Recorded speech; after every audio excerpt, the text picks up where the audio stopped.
ஐயா வணக்கங்க. நான் தான் வைகை ராஜா. இந்த பின்னாடி இருக்காளே இவ தான் என் பொண்டாட்டி. கல்யாணத்துக்கு முன்னாடி ஒரு நாள் ஒரு பொழுது என்னை யாருமே திட்டினதில்லை. ஆனால் கல்யாணம் முடிஞ்சிச்சு, டோட்டலாக எல்லாம் முடிஞ்சிச்சு.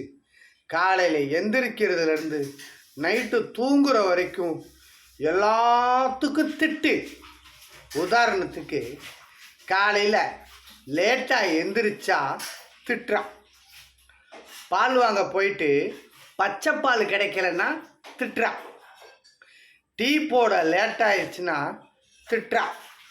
குளிக்க போயிட்டு லேட்டாக வந்தால் திட்டுறான். பாத்ரூம் போயிட்டு ஏன்டா இவ்வளோ நேரம் பாத்ரூம் போனேன்னு திட்டுறான். சரி சாப்பிட்டுட்டு கிளம்பலான்னு பார்த்தா ஏன்டா இவ்வளோ நேரம் சாப்பிட்றேன்னு திட்டுறான். சரி வேலைக்கு போகலான்னு போனால் வேலை அவங்க கொடுக்கலன்னா அதுக்கு என்ன பிடிச்சி திட்டுறான். மார்க்கெட்டுக்கு போயிருக்காங்க, மார்க்கெட்டுக்கு போய் கீரை கிடைக்கலன்னா என்ன திட்டுறான். சமைக்க லேட்டாகிடுச்சுன்னா என்ன திட்டுறான். பாத்திரம் கழுவ லேட்டாகிடுச்சுன்னா என்ன திட்டுறான். சாப்பிட்டதுக்கப்புறம் கூட்டி பெருக்க லேட்டாகிடுச்சுன்னா என்ன திட்டுறான். ஒரு கறி கடைக்கு போனால் அவன் நினச்ச மாதிரி கறி கிடைக்கலன்னா என்ன திட்டுறான்.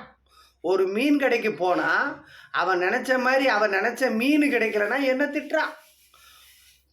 இப்படியே சொல்லிக்கிட்டே போனான்.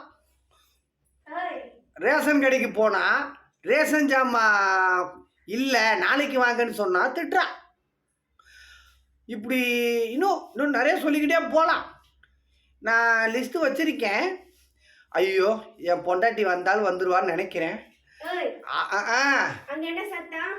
சும்மா என்னை பற்றி நானே இந்த வீடியோவில் பேச